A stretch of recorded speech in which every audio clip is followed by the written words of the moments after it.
Hello everyone, welcome to the channel. In this video, I will tell you how to disable eye protection or screen distance on any iPhone.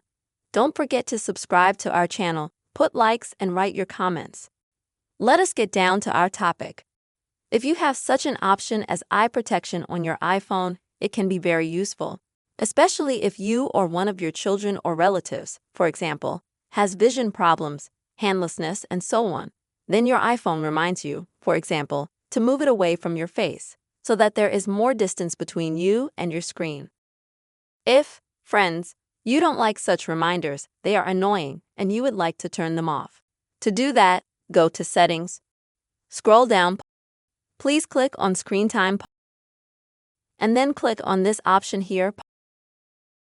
And if you have it active, then please click on the button next to this screen distance option. By disabling it, you will no longer have reminders that tell you that your screen is too close to your face, and you will no longer have eye protection. I really hope this video was helpful. Please don't forget, friends, to put your likes, write your comments, and be sure to subscribe to the channel. Bye everyone.